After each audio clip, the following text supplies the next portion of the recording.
Hey Bryce, I'm home. Oh, welcome home there, Drew. What have you got there? Oh well, this is it's a present for you, mate. It's just a really cute little dinosaur, and he says that his name is Yoshi. Hey, say hello, little fella. Oh man, what a cute little pet of ours. What does it do? Oh well, it's got a massive tongue and it just like laps up everything. I went to the supermarket and it was just lapping up all of the fruit. But the problem is, mate, that he's actually got a bit of a case of diarrhea. Diarrhea. Diarrhea. Oh my god. Yeah. How did that happen? Well, you see, I just told you he ate some fruit, but when you eat too many apples and bananas, especially bananas, it just really clogs up the bottom. I mean, you sure he didn't get any laxatives? No. If he's got a diarrhea problem, seems like, if this thing consistently lives off a diet of fruit, surely it doesn't get diarrhea from fruit. Yeah, well, I don't know. I don't know if in the Mushroom Kingdom these Yoshi usually eat fruit, but it is what it is. Well, there you go then. And what do you have to say about the situation, Yoshi? Well, there you go. Well, what's going to happen now? I don't know. Should we keep it or should we put it in the bin? Jesus. Just throw it in the bin. All right, Yoshi, in the bin. Catch you later, guys.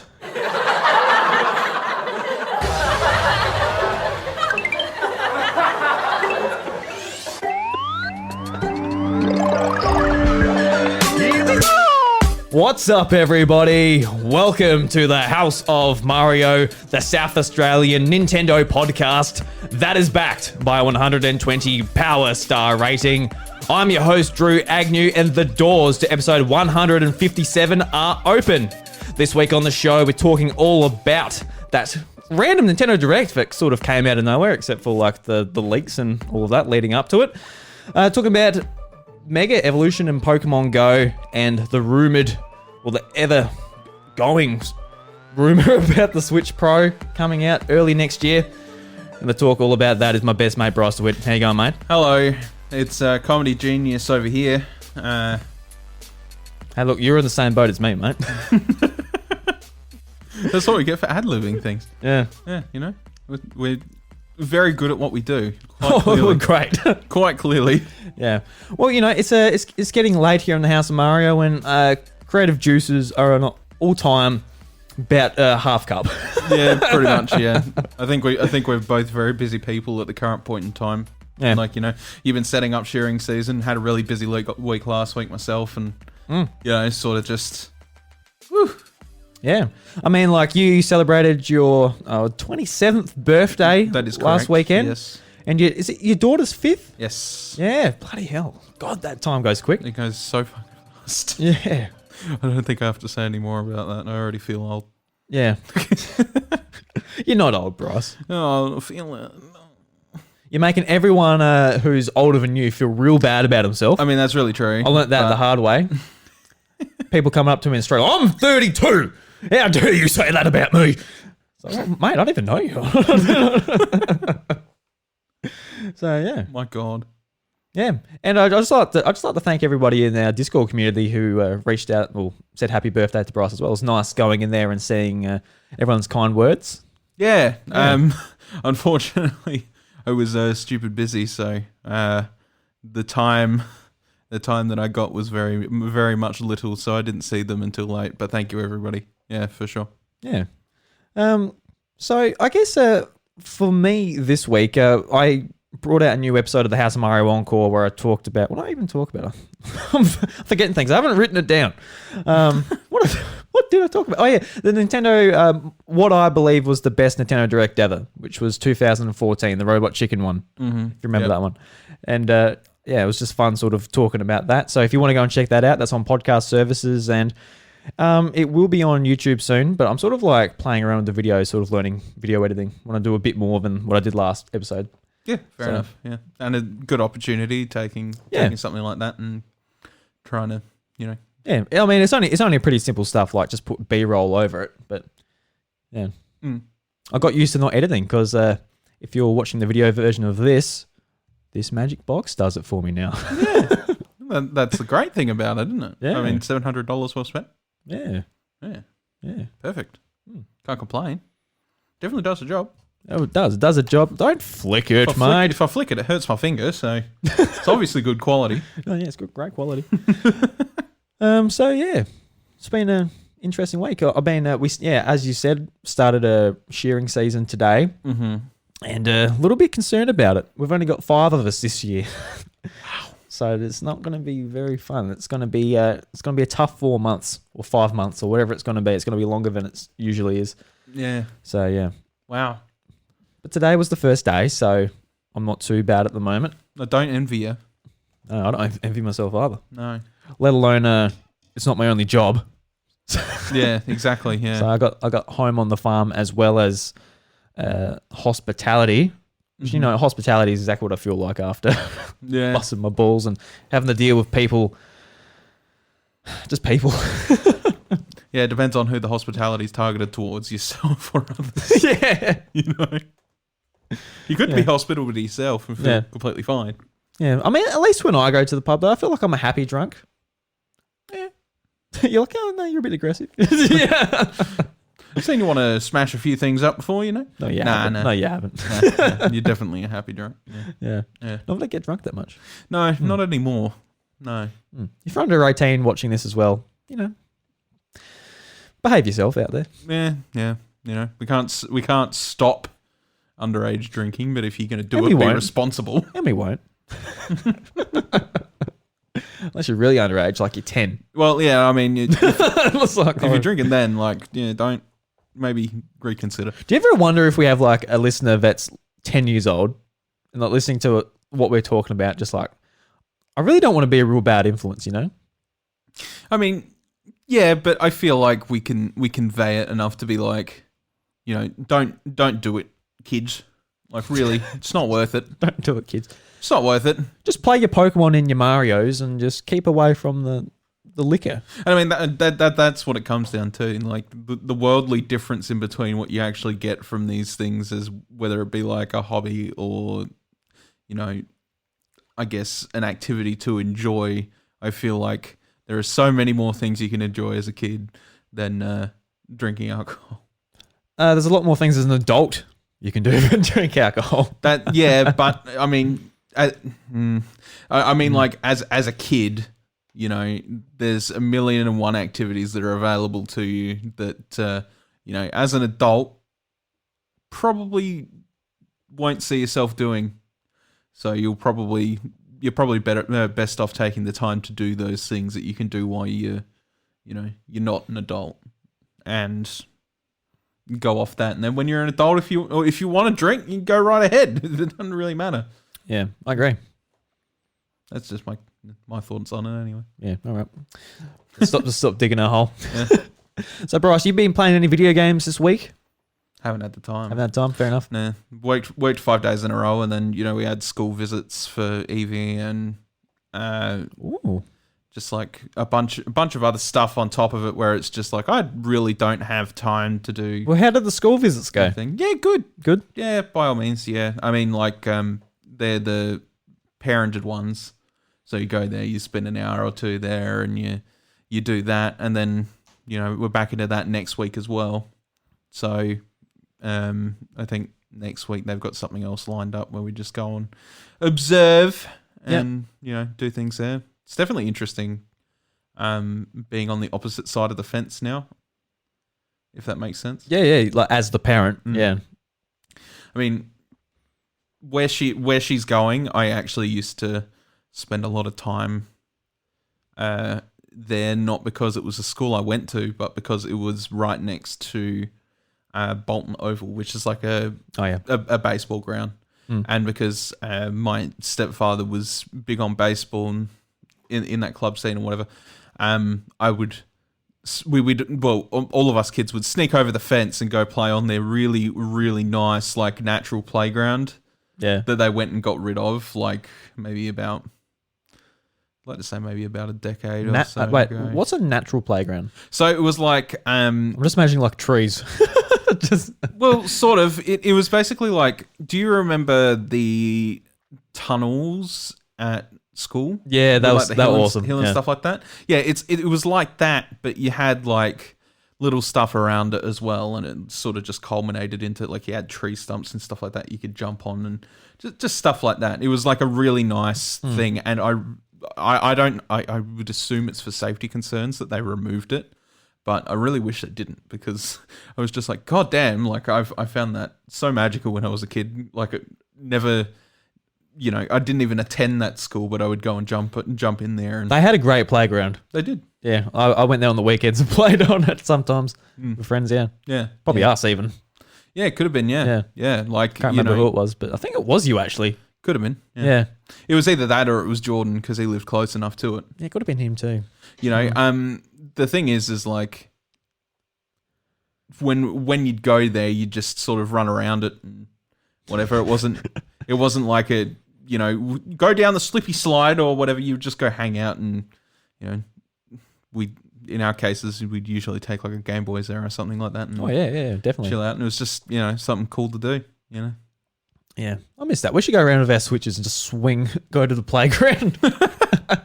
Yeah, it definitely won't look like weirdos doing that now. And this is what I mean by things you can do when you're a kid, not an adult. Yeah, and like some of the playgrounds in town, like the one like near the skate park, looks unreal what they're doing with all the rocks and stuff. Oh, yeah, but God, I see that being Someone's going to fall off it and die. It's like a cliff. It's like a cliff. It is, yeah. So like, I guess to put a bit of context for the people that are listening, it's basically like when we were young, a skate park was built.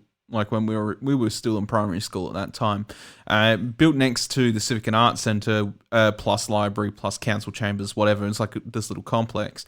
They built a skate park next to that, and then in our high school years, they built a fenced-off playground next to that with like, all the bells and whistles. It was really nice. Big flying fox.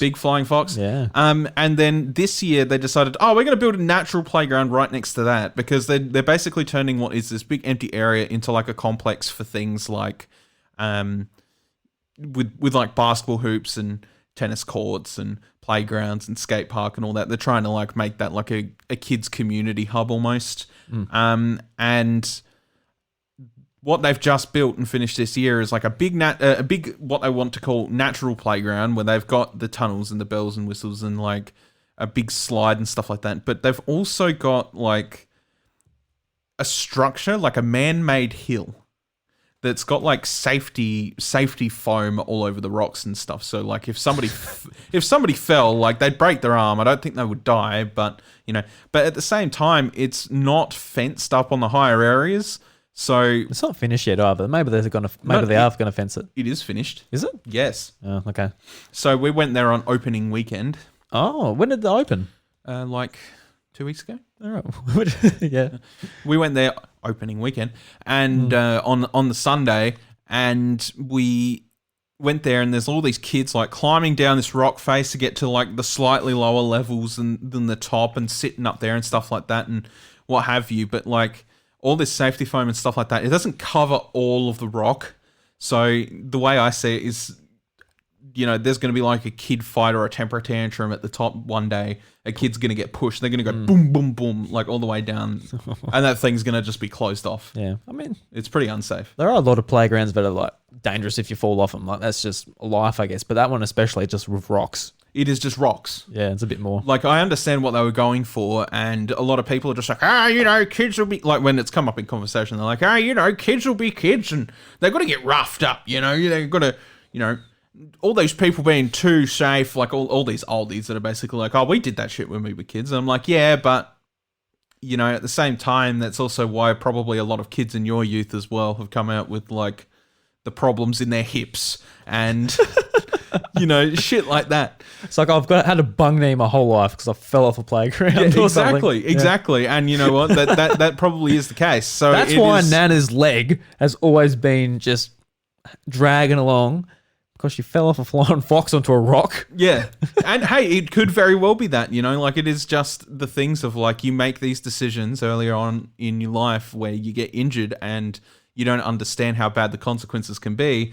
But at the same time, when you've got like a big natural playground like that with no safety precautions whatsoever, kids will just be kids.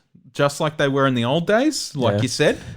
But them getting roughed up like that can also lead to problems down the line that are probably going to cost them like shit tons of money and, health and all that to fix. Yeah. Oh well, hopefully kids be smart and look after themselves. Well, yeah. I don't even think it's so much about looking after themselves. I think it's more worrying about who's around you at the time.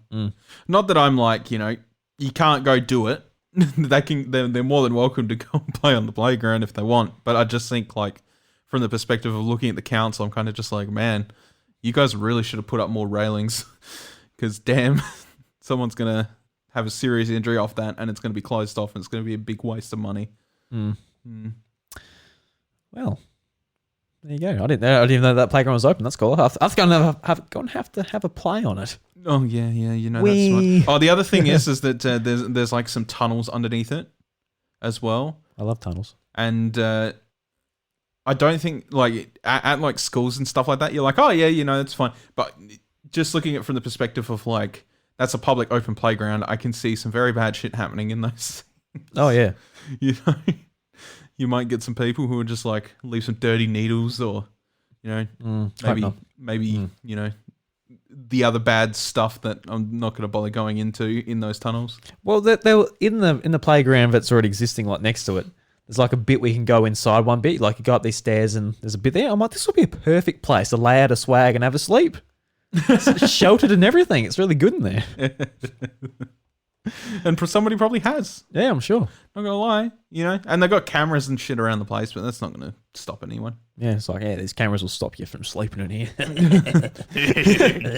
There's no way you're sleeping in here, mate. I've got cameras in my bedroom. That doesn't stop me from sleeping in there. Genius. That's galaxy brain. Damn. Yeah. So I haven't been playing a whole lot either, but I was on I was actually playing with my iPad and I went onto the App Store and looked at Apple Arcade again, mainly because I was like, let's see what's going on. Because the first 2 months I was interested, but I ended up just cancelling it because I just don't play games on my phone. Falling off the wagon. Yes, but I looked at it and the game I was interested in that came to Switch last week, Hiroshi and Takoshi, I think it was called. That's a part of the Apple Arcade service. All right. And on Switch, it's like around $10, and Apple Arcade for a month is $8. So I'm like, oh. And also like stuff from like The Last Campfire that just recently came to Switch as well. That's a part of the service. So Necro Barista, which is the game I'm interested in. We played it at PAX. It's developed by a local Melbourne team. That's a part of it. That will be coming to Switch once the exclusivity is over. Projection, which I'm interested in playing. Like all these games are there for like $8 a month. I'm like, oh man, all right, well I'll sign up again just to play that. And I ended up just playing a little bit of What's the Golf. That's been a game I've been wanting to play for a while. And it's like $22.50 on the Switch. It's like a bit too much to be like, all right, I'll just give you $20 for this, pretty simple game. But once I actually start playing it, I can see value in it. It's just really fun. Like it's kind of like if you like WarioWare, you probably really enjoy this game. Yeah. But it's like if the WarioWare mini games are based around a similar mechanic of obviously trying to get something to the golf post or whatever you call it in golf. Yeah.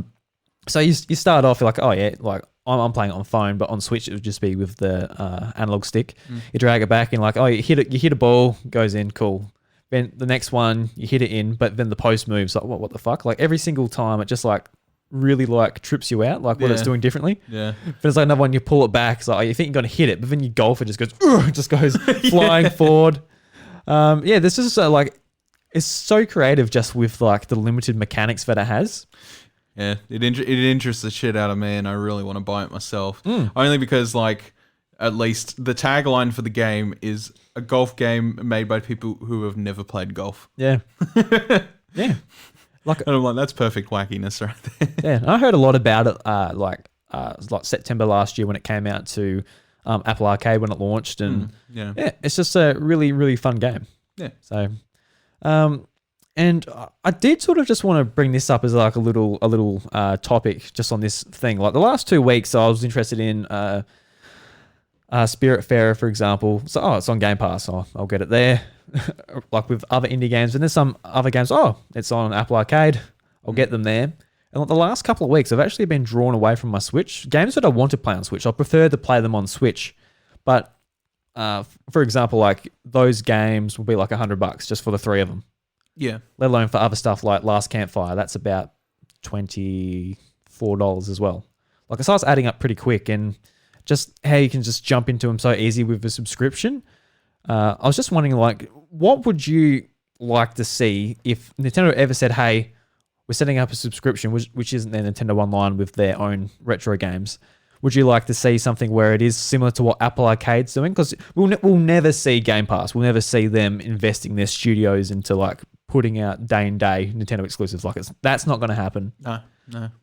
As nice as it would be. I'd like to save some money and do that, but it's not going to happen. Wouldn't we all? But if they did something like for example, like Apple Arcade, Apple aren't putting any of their own resources into it. They're going to developers and saying, "Here's money, put it on our service. Here's a bit more money for exclusive rights for 6 months or whatever." But could you see Nintendo doing like, "Hey, like let's do an Apple Arcade thing where these developers that are already on our platform sort of get them into a subscription and that type of thing?" I mean, I think that would work out really well for both parties involved, technically. Like, I feel like, when a lot of people look at the Switch, and especially look at the Switch library, I can pretty much guarantee that most of them would have some sort of indie game in there. And for people like us who like to pick them up when they're on sale and stuff like that, I know that I've got a few in there. So it's sort of just like... I've got like 80 games on my wish list. It's like, oh, I'm interested in that. Bit too much for me at the moment. But then I put it in there. Like when there's a sale on it, I just go to my wish list and go down, down, down, down. Oh, that's 20% off. Oh, maybe 30% off next time. Down, down, down, Yeah. And I mean, I think it would fit the platform just really well in general. I think when you look at PlayStation 4 and Xbox One, especially sort of like in the current climate, you don't really think much about indie games like ever. And that's because like you're sitting at your TV and, if you're sitting at your TV, you kind of feel like you have to be invested in a big... Yeah, I mean, like personally for me, when it does come to my PlayStation, I do want those bigger games. Then if it is something that can run on the Switch, I'd prefer to play it there because that's exactly right. Pick it up more. Yeah, that's exactly what I'm sort of getting at there is like, it is really a solid market for the Nintendo brand in general. Yeah. I feel like whenever an indie game does come out, they'll be like, you know what, this would be perfect on the Nintendo Switch. And you know what, that's exactly what happens pretty much. If you talk about like having a platformer, like, I don't know, say it's maybe Axiom Verge or, something like that. You look at it and go, damn, it's a Metroidvania. You know what does Metroidvania really well? The Nintendo Switch. And that's a fucking great console right there. I would really like to see that on my Nintendo console. Yes. So, realistically, yeah, I think the service would absolutely, fly very well. I think a lot of people would be pretty invested in it, especially if like... I know I would be. Well, like looking at it from the standpoint of like Australian gamers, where it's just like if you had, say, Untitled Goose Game or something like that there, that's sort of taken the world by storm, and you put that on that service, right? And then all of a sudden it's, oh, yeah, you get somebody looking at it. I've heard about this Untitled Goose Game because it hit the news. Like, I heard about this goose before. Yeah, I don't really want to spend $25 on it, but $5 I could get behind that. So they put that on, and then they discover that they've got a whole bunch of games, and it's good. It's good for the indie economy in general. Yeah. I just from Nintendo's point of view, I just wonder what they prefer. I wonder what works out better for them in the business. The big appeal for these subscriptions is obviously you've got locked in money that's revolving each month. You've got money constantly coming in, even when, like with Nintendo Online, they've got money coming in even when there's not a Smash Brothers, when there's not a Pokemon, when there's not a Mario, when there's when there's not a big game coming out. So they've always got something sort of they can rely on.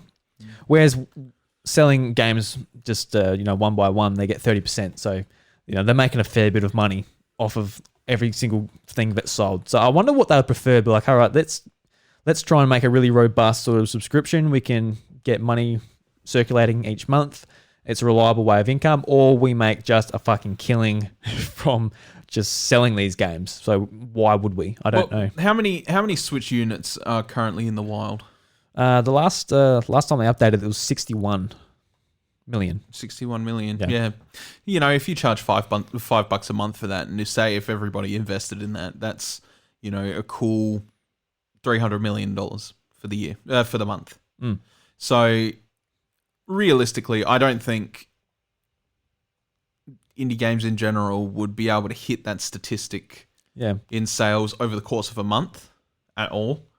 Yeah, I don't know. I couldn't tell you, but without looking at their financials. But obviously, they've got to take a cut of that money and then sort of give a bit of revenue to every download. But the thing is the reason stuff like that works and Game Pass is such a good idea, in terms of not from the day one and date Microsoft games, like right out the launcher, but like the indie games that come to it and stuff like that, is that they're still getting revenue past their time of like, it's hit its peak, see you later, which happens a lot faster with indie games, as we know.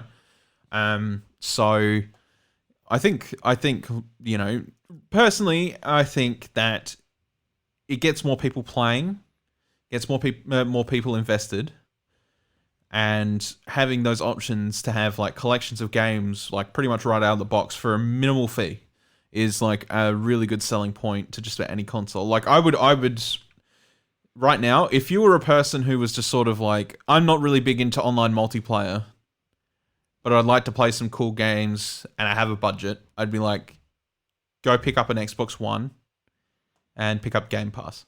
Yeah, absolutely. Because as you know, and you know, you've fell into the trap like more often than recently, is that Game Pass is such a good value for the price you're paying for it. When you've got a whole library of games that you can just jump into with a very minimal cost, and that includes upwards of, you know, AAA titles or, you know, third party, you know. Yeah, because like when you're playing the multiplayer games, you can be like, I'm enjoying Sea of Thieves. You're like, I don't even know what Sea of Thieves is. We'll just go and download it and jump in. Yeah, that's right. It's that easy. You don't have to. It's not like, well, it's $50, but you know, it's worth it. Like you got to try and like talk your mate into it if you're playing a PlayStation or a Switch game or even a PC game. Yeah. Or PC, it's on Game Pass, yeah. But it's friendly to the consumer, but it's also friendly to the publishers that want to get an extra kick out of their game. You know, past their high point. Because once they get to their high point, they start dropping down, and then all of a sudden it's just like, yep, sales are pretty much becoming minimal now. And it's just like, what can we do to get a bit of an extra kick out of the game? It's like, well, we can contact Microsoft and go, can we put our game on your Game Pass?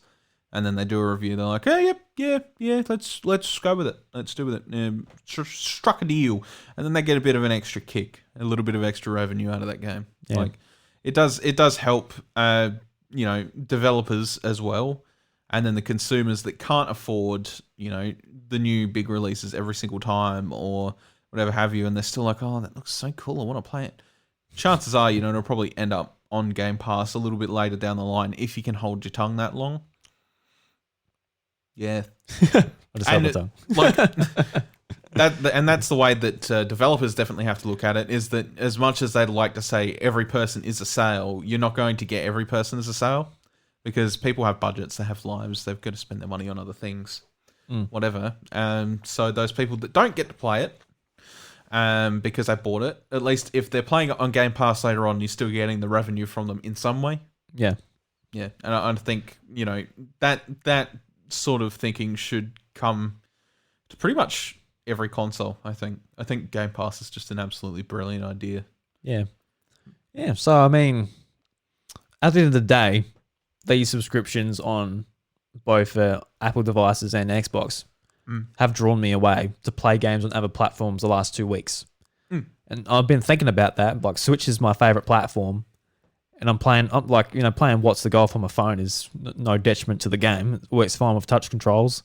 It's kind of like, it'd be interesting if Nintendo would get into this to sort of try and compete on this level, because the games that are on Apple Arcade, they are directly competing with Switch because they are like the same, you know, quality of indie games. Yeah, that's right. Yeah. Yeah. So yeah, that was just something I was thinking about. Yeah. So Bryce, with that said, would you like to jump into the news, my friend? Certainly.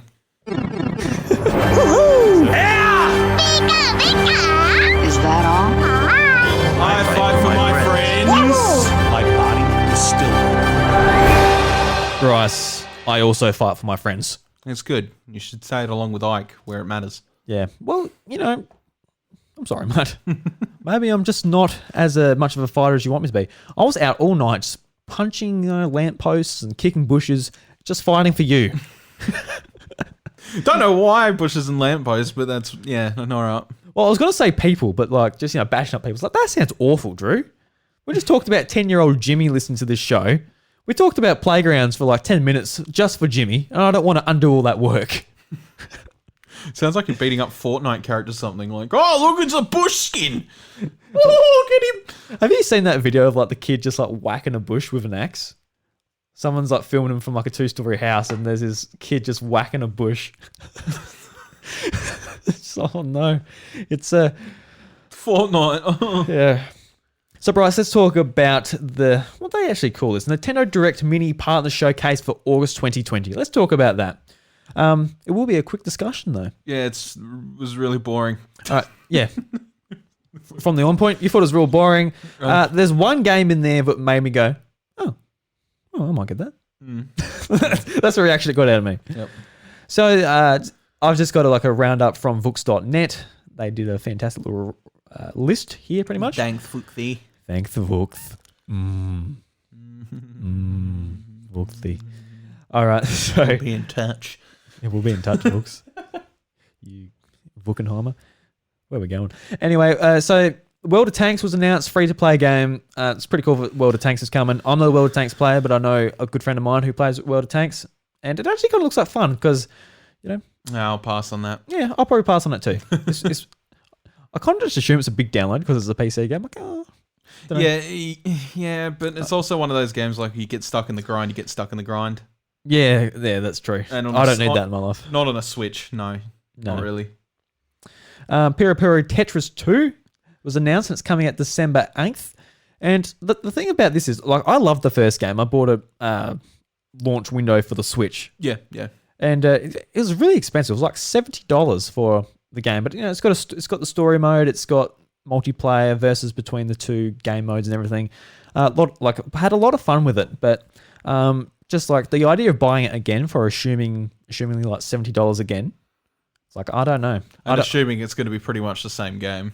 Yeah. I mean, they got a new story. They got new modes. There's a new power-up type of mechanic in there.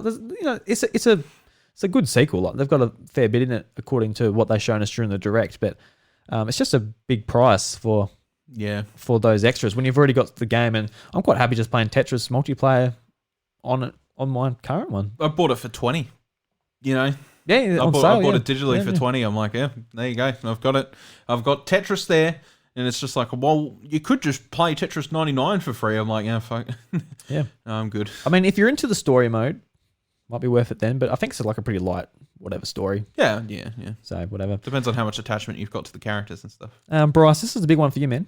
Just Dance 2021. Yay. So I think the biggest news for this is there's no Wii or Wii U version this year. Yeah, and that's literally the biggest news. Yeah. Which is very odd. It's always consistently been the Wii title to be released for it since 2007. I guess they're finally seeing the sales, been all right, it's time to let it go because it's gone down enough. I don't even think it's that. I think it's just now that they have something that's close enough of an equivalent to the Wii that can do it, they don't need to do it on Wii anymore. Yeah. Because the thing is games like Just Dance were really good for rehabilitation and stuff like that, and they were using it in hospitals and all that kind of thing. Just they were kind of using the XLs for brain training and all that for the oldies, and How weird was that? But they were marketing the DSi XL to old people. It worked. Yeah, for the most part, there was a lot of people. There was a lot of oldies that were playing it. Me as a kid was just I don't want that one. It's for old people. Yeah. But looking at it now, I really wish I got one because it's a cool little thing having a big DS. But the Wii's been a hospital staple for a long time, and Just Dance has been one of those staple games to help people rehabilitate through injuries and stuff like that as well. So, it's a little bit sad to see it go, but the Switch is there now, and the Switch can take its place. Yeah. So, yeah. Yeah, I mean, I won't lose any sleep over it. So I don't know if you care about this one that much, Bryce, but Kingdom Hearts Melody of Memory is coming out November 13th. Yeah.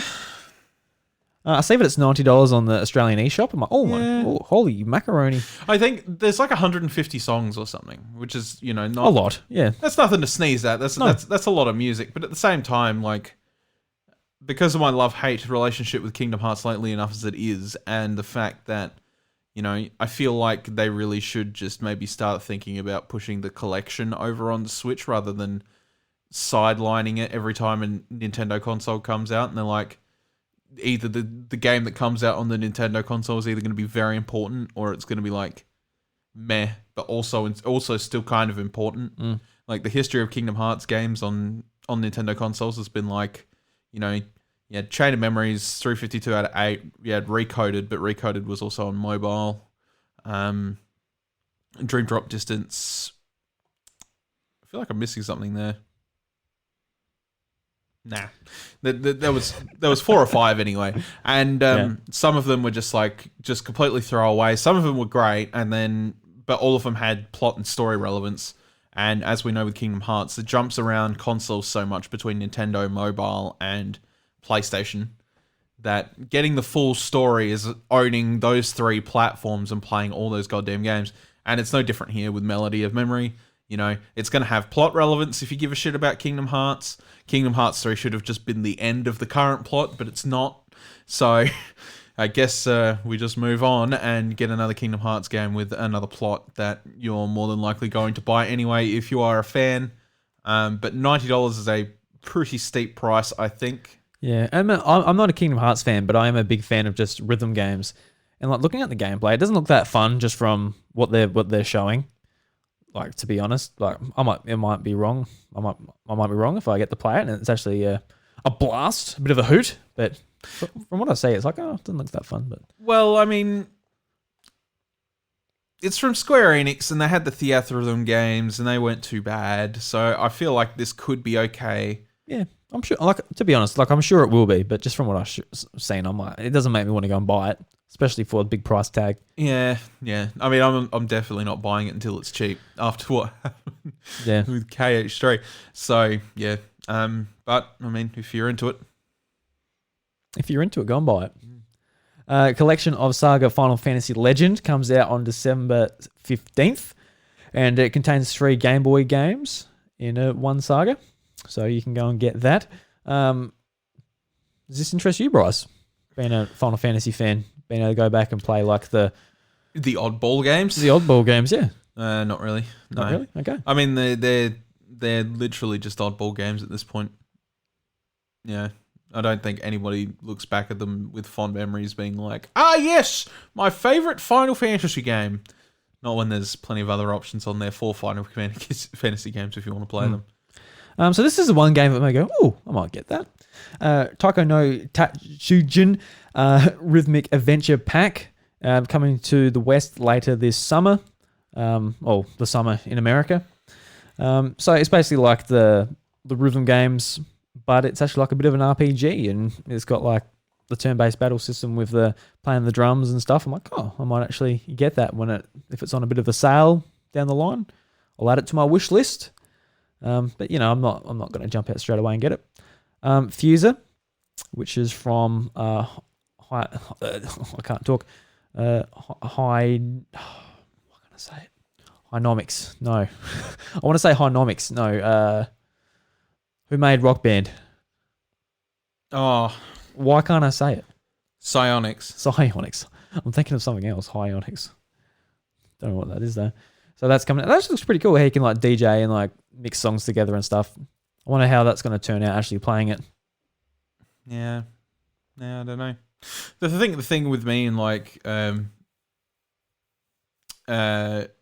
rhythm games in general is I'm finding myself trying to go back to older ones, like whether it be like with 3 Clone Hero and stuff like that. Yeah, with a Wiitar, and I feel like I just miss old rhythm games at this point. Not to saying there isn't, some decent rhythm games out there that have just sort of come up to a light, like DJ Max and stuff maybe, but yeah, I kind of miss Guitar Hero, so that's, yeah. I'm just happy with Hatsumiku, to be honest. That's like one of my favourite ones too, so I see where you're coming from, just like, you find what you like and you just stick to it. Yeah, pretty much, yeah. It's too bad that the fucking plastic peripheral rhythm games are going down the trash. It's unfortunate. They need to do one last Guitar Hero remaster for Guitar Hero 3. And then toss it in the bin. Yeah. That would be cool. It would be cool because it give everybody the opportunity to get like a plastic guitar again. You'd have a good game to go with it. And then even if they don't do any more down the line, people still have their plastic guitars they can go and do Clone Hero with. You know? I think their last hurrah was the last Guitar Hero in like 2014, whatever it was. They really trashed it. Yeah, they tried something new. Give it there's credit for that, I guess, but it wasn't as fun. Well, no, they tried that. Not only did they try something new, but they also tried to do the Just Dance thing and like make Guitar Hero Live. But the payment model for it was crap, and it wasn't intuitive. It was just really garbage, and they moved away from the 5-button to prong thing to a 6-button, and it was janky, and yeah. God damn it. Rest in peace. Mind you, I did purchase it brand new for $40, so it was all right just for a run through. Yeah. It had a decent track list. Yeah, definitely that. And that's pretty much it. There was a bit of a sizzle reel at the end, but it had a Jump Force Deluxe Edition, a Final Fantasy Crystal Chronicles Remastered Edition, Captain Tatsuba, and that actually looks pretty fun, like a soccer game, anime soccer game. I'm like, I wouldn't mind playing that because as people know that listen to this podcast, we love Mario Strikers. And I don't think we're getting that anytime soon. So like an over-the-top soccer game, I reckon that could be quite fun. But, it's a full-price game. So I'm like, I don't know. I don't know if I'll like it. So I don't know. I don't really want to put $90 into it. Yeah, that's right. Yeah. Yeah. And Minecraft Dungeons DLC. So, yeah, that was it. So... didn't expect anything, and they put it out just without any announcement or anything because they didn't want it to be overhyped or anything, but it still led to people being like, this was disappointing, this is shit, where's Mario, where's Pokemon, where's Zelda? It's like, it's not here, guys. It's like people can't read. Yeah, because Jeff Grubb was out there, he was saying that like there will be, I'm hearing rumblings that there will be something this week, and it sort of led into a proper direct on Friday, but then like the next morning, he sort of went, I'm actually hearing that it's a mini direct now, and we'll be hearing within the next hour. So if you hear something in the next hour, it's going to be a mini direct. If it's postponed towards like the evening in America, it's going to be like a proper one. But the next hour, bang, there it was. Because I had it on Twitter notifications. I was like, I was actually waiting, like something's going to happen, regardless of what it is. Then like bang, it came up like direct. I'm like, oh boom. I love how it's like watching a Richter scale these days, where it's just like, we feel the shudders below the Earth's surface. Everybody, get ready for impact. Getting ready for impact. We got to get Mario Collection. What's going on? For fuck's sake! It was just a 3.5 magnitude earthquake. I was wanting an 8. I just wanted the Earth to split open and Nintendo games to swallow flood. us whole. Yeah. All right, so we're still waiting. So we'll get something. We'll get something. Yeah, I think like I'm pretty confident in this Mario collection, just with like everything else that in those rumors was right, and I was sort of waiting for like the one thing, which is that Mario collection, whatever that's going to be, whether they decide to split it up or it is going to be Mario 3D All Stars. Just correct me on it. Okay. What were the things in the rumors that have come true? Paper Mario, Pikmin 3. They're Nintendo games that's come out, so them. Well, I feel like, two things is probably a bit little to go off. I feel like, it could be, yeah. Just from the, there's a lot of people trying to create leaks all over the internet, right? So it's only going to take one person to get right and be like, there is a new Paper Mario coming this year, and there is a Pikmin 3 Deluxe port. Yeah. No. That's 100% a possibility. Yeah. 100% a possibility, because especially with Pikmin 3, like, all right, we're going to get I think anyone can sit down and be like, we're going to get a Wii U port this year. What's left? And what makes sense? It's probably... like, especially for like this time of year, it's not going to be Mario 3D World. It's not going to be that this time of year. They're going to probably save that for like a more prominent time of year. So then there's really not much left. So there's Pikmin. Yeah. So you can I could have guessed Pikmin and said, Pikmin's coming out June, for example. And yeah. That's right. Yeah. Yeah, I've been thinking about going back to Mario Odyssey because I just need like a Mario fix. I need a Mario fix. Like I've sort of opened myself up just, but I want to go back and I want to play Galaxy. I don't want to bring out the Wii. Oh, I don't have to bring it out. It's actually the Wii U still set up. But I don't want to have to put it in the Wii U and load up the Wii menu. Oh, not the Wii menu. No. Makes everybody sad every time you open it. Makes a kitten cry. I actually love the Wii menu with all the channels in it. I reckon it's a fantastic UI. It's not bad. Yeah, it's all right. So let's move on, Bryce. So Okay. this is from yeah, no worries. This is from Kotaku.com.au, and the title is "Modder turns Nintendo Wii into a sick-looking handheld." And where's the GingerOfMods has transformed a number of retro consoles into nifty looking portables, but the WiiBOY color is on another level. As technology improves, tinkerers like GingerOfMods are able to revisit older gaming consoles and make them ever more compact and efficient than ever before. It's not easy though, and the recent WiiBOY color mod is a testament to how much practice, design sense, and spare parts go into making projects like this possible. GingerOfMods goes into some detail in the above video, which I'll discuss because it's really interesting how he sort of got it all into this compact little bit. But the short version is they 3D printed the custom Game Boy shell and then crammed a bunch of bits into the new and old Nintendo console inside. So what they basically did, Bryce, is the motherboard on the Wii, you're actually able to cut it and it still works. Yep. So they basically cut it up into little bits and assembled it into the shell. And there's a hack where you're able to make it all work without having a disk drive. Because without that hack, it just goes, where's the disk drive for the games? But he's got a USB in there with all the games loaded up. He's got batteries in there which recharge. It's just really, really awesome to look at. And like the buttons on it, he's got the analog sticks from the Joy-Cons. The buttons are like the face buttons are from the DS Lite as well. So just really cool. It's kind of a hard thing to describe because it is like a very visual thing to go and look at. But it's pretty much, it looks like a Game Boy Color body with just like white color, and yeah, pretty cool. I'll like one. But you can go and buy one eventually when he starts selling them. But in the past, his consoles have cost upwards from $1,300 because obviously he's building everyone one by one individually, and it's expensive to do and ship and everything. So yeah, it won't be cheap if you do want one. Oh well, so who's buying the one for the podcast then? You can. No, I'm good, thank you.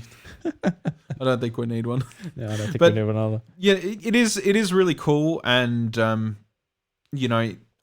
think there is like based instructions on like perfectly available online on exactly where you can cut what you need to cut. What would make enough sense to sort of make it fit and everything. So you can do it at home, but obviously it's going to take goddamn forever. And there is obvious design flaws in it, in which you do not have a control stick. You do not have motion controls.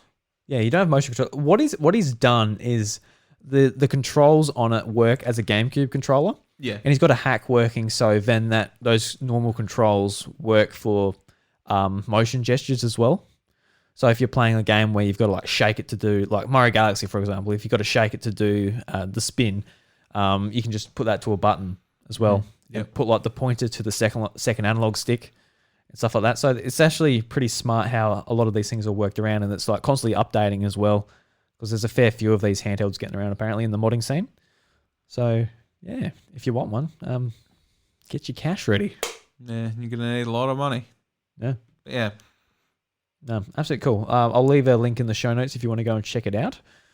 So this is just a real random one before we get into some bigger Pokemon news.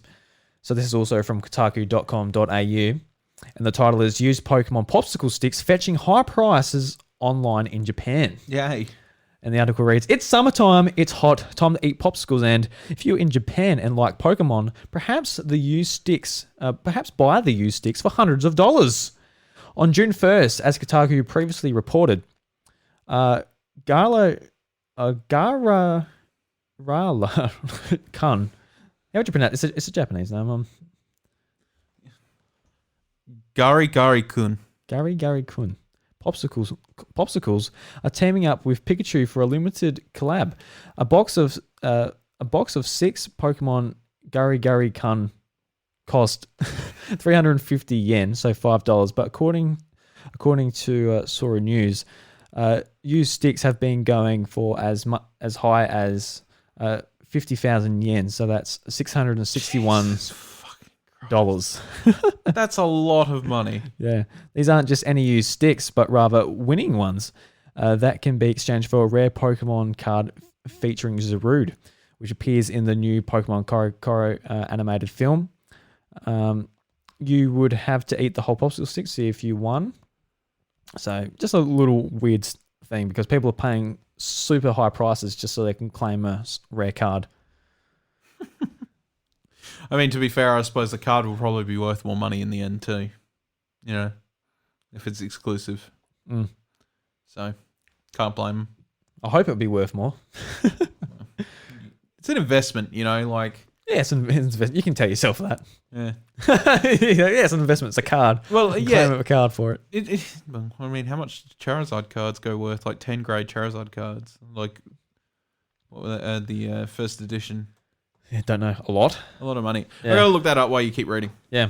So I guess the bigger Pokemon news is Mega Evolution has arrived in Pokemon Go, and this is from Pokemon.com. And it's terribly implemented.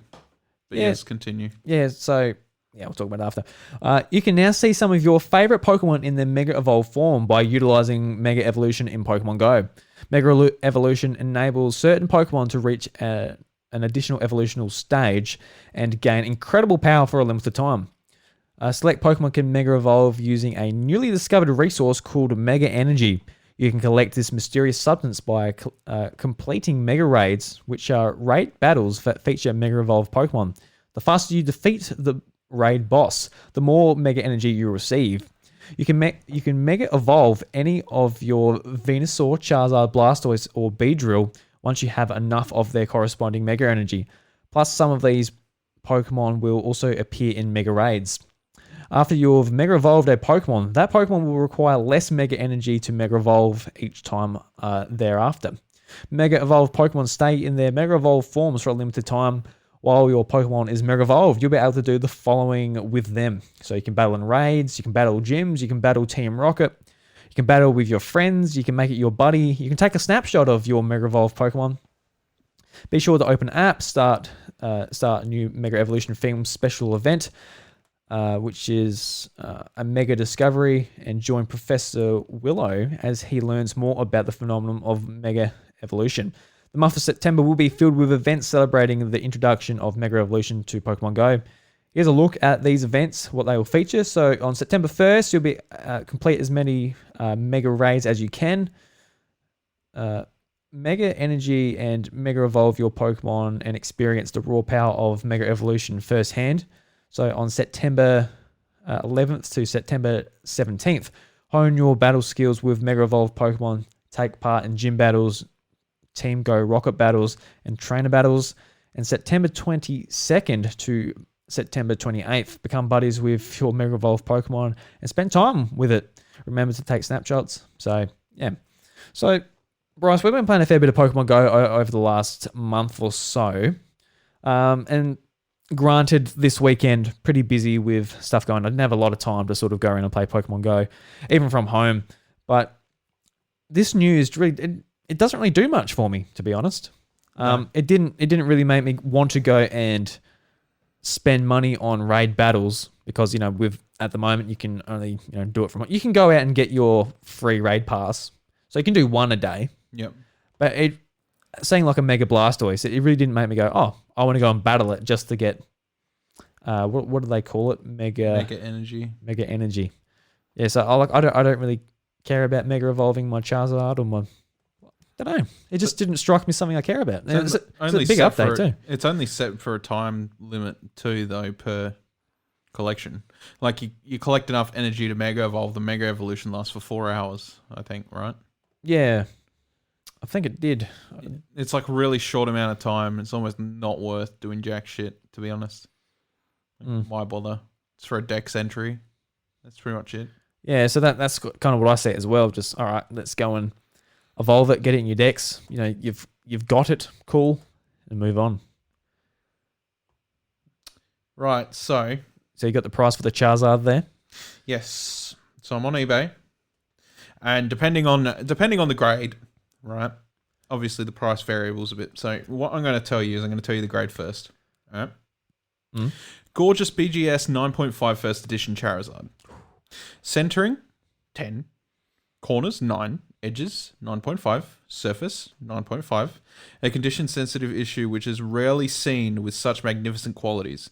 Boasts surface subgrade 9.5 and boasts bright color, tremendous focus and outstanding print. Perfectly centered subgrade 10 with crisp edges subgrade 9.5 and an undeniable gem mint card. The first edition Charizard is easily among the most popular cards in collecting and continues to represent a sound investment commodity deserving of attention. There's your investment, sound investment. That's what you like, Bryce. Right. Right. Do you want to know how much this card is worth? Well, no. Let's move on. No, I'm joking. $76,216. If you want to go down a little bit further, there is a what? There is a BGS 10 Pristine Machamp Holo, first edition, $68,000. Fuck me. And then you've got some that are outside of first edition, like Charizard cards are outside first edition that are PSA 10 that again are outside of first edition, still worth $13,000. Jesus Christ. So just consider that when you talk about Pokemon cards having value. $76,216. But to be fair, I mean, the Charizard Holo is the most sought after card in the world. That's the pinnacle of Pokemon cards, yeah. Absolute pinnacle. And it is first edition, so out of first base box set, that was it. And once they were gone, and they'd never come back in the same way ever again. But yes, $76,000 some people were selling them for. Man, I wish I had one. I would sell the crap out of it. Yeah, I wish I wasn't dumb when I was younger and actually paid attention to cards. Because my God. But yeah, just going down, like depending on where they were and what grade, and you got a dark Charizard here, like from what set was that? Rocket set? Yeah, in Generation 3. The dark, dark Pokemon. One? Like they're literally called Dark whatever. Yeah, I couldn't tell you. Sorry, I'm not. Okay. Dark Charizard here, right? Dark Charizard, BGS 10% Dark Charizard Holo, $61,000. Man, want to pull some money together and buy one? We put it in the set. There's a shadowless first edition shadowless base set here with just like a collection of like maybe the lesser sort of sought after cards. $102,000 for 12 cards. That's a lot of money. It's a shit ton of money. I wonder who out there has that much money to spend on Pokemon cards.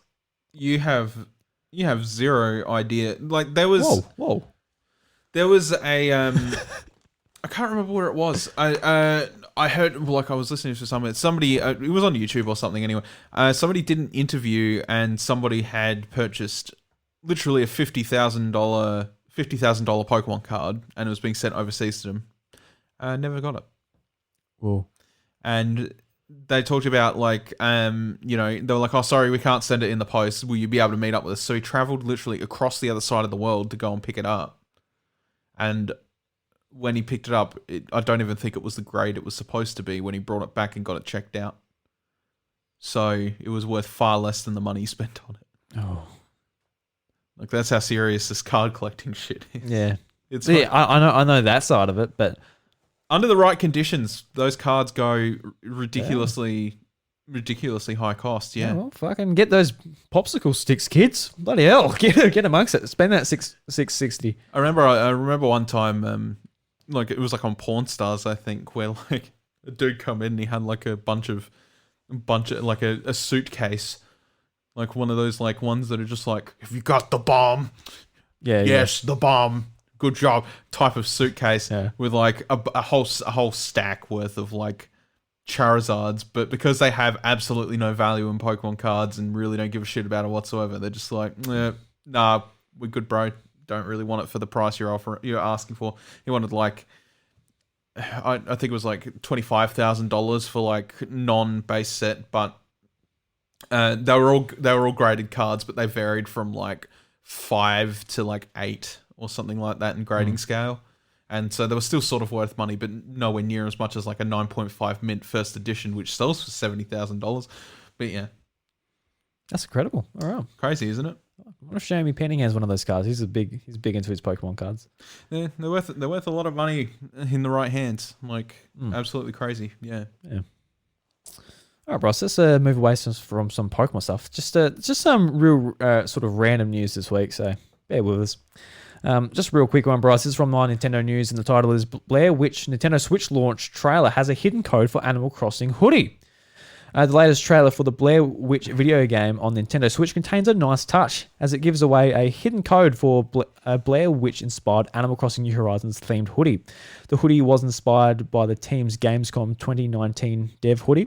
The code to claim it is... I might as well say it. If you're really interested in it, you can remember it. MODH4G J23PMW4R. There you go, and you get a Blair Witch hoodie.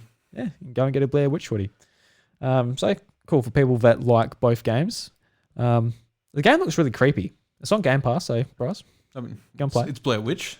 Yeah, I wouldn't expect it to not be creepy. it's just like a walk in the park. Walk in the path. Oh, look, everybody, it's the Blair Witch. Hello. So next up, Bryce, this is from Nintendo Enthusiast. Paper Mario the Origami King Spirits coming to Smash Ultimate. Yay. Love me some Smash Ultimate spirits. Yeah, I mean, where's my next character announcement, Sakurai? I've been waiting for that. Here it is. It's Paper Peach. Fuck. Fuck. The article reads, the next chunk of content to drop for Super Smash Bros. Ultimate comes from Paper Mario the Origami King. Sadly, no news on Paper Mario characters arriving in Fighter Pass Volume 2. However, new content takes shape as 3 spirit board newcomers from the Origami King. The event starts this Friday and contains the Paper Fin Smash spirits of Olivia, Origami Princess Peach, and King Ollie. The official Smash Bros. Japan Twitter page shared some images of spirits, so if you want to go and check them out, you can go and check them out on Nintendo's Twitter account, or I'm sure a lot of other socials put it up as well. And yeah, I think it's cool that Smash Bros. Is getting this continued support, that you can go in there. Like, even as a big Smash Bros. Fans, though, it doesn't really capture me to go back in and do these spirits. No, I don't really give a shit about the spirit board. The only thing I really care about is like improving in multiplayer, which I really need to get back to trying to do. But yeah, I do too. I feel like our skills have like significantly dropped since Brawl. Yeah, well, I'm getting older. It's like, I can't even see the screen. I don't even think it's that. I just think it's just like, we look at what we do now with the podcast and everything like that, and we feel more of a drive to go out and play more unique things, so that we've got something that's a bit better to talk about than just, we play a lot of Smash Bros. Even though this week it was like, let's talk about playgrounds and a little bit of a golf game I played on my phone. Dead on. We try, people. Yeah, we do. So another quick one from my Nintendo News. The Game Awards will be a digital event this year. And I'll just bring this up because Nintendo usually plays a big role at the Game Awards. Obviously, Breath of the Wild gameplay was shown there for the first time in 2015, I think. Yeah, I'm going to go with 2015. 2016, maybe. I don't know. Anyway, the article reads, the Game Awards are happening this year, but Jeff Keighley has confirmed to IGN that due to the ongoing COVID-19 pandemic, that it will be a digital event this year. When asked if the event is going to be digital, Keighley said that, what I will say about it, we have a very interesting plan for the show this year. We're definitely doing it. A lot of people are asking, are you delaying it? The Oscars are being postponed. Are you postponing the Game Awards? Absolutely not. We'll share more in the upcoming weeks, but it's actually going to be a bigger show yet. End quote. Keeley continued saying that we're obviously not going to have 10,000 people in a room together physically for the show, but I think you'll see a little bit of this with how we do Gamescom, which has already happened.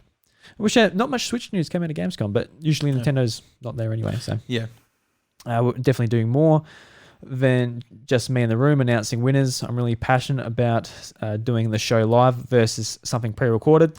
So yeah, we're working with some scenarios and ways we can present the live show with a bit of spectacle to people without the public being able to buy tickets to come to the show and things like that this year. There's a lot of work, and honestly, our team is working overtime thinking about how we present this in a way that celebrates the industry in a bit of a bigger fashion.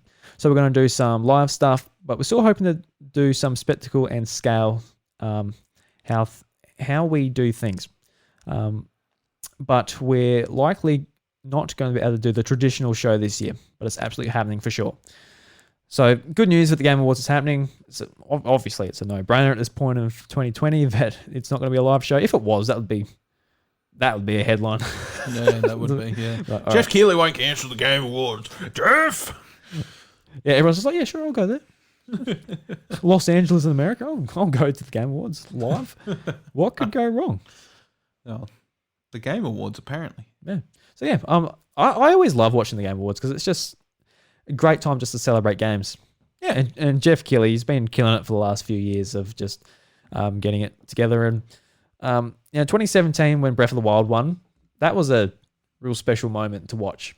Oh yeah. As Nintendo fans, coming off of the Wii U, and 2016 was just a real letdown. There was nothing from Nintendo. We were just down and out about the Wii U, and coming up to the Switch, and having 2017 be the year it was, and having Nintendo come back and win Game of the Year, with arguably,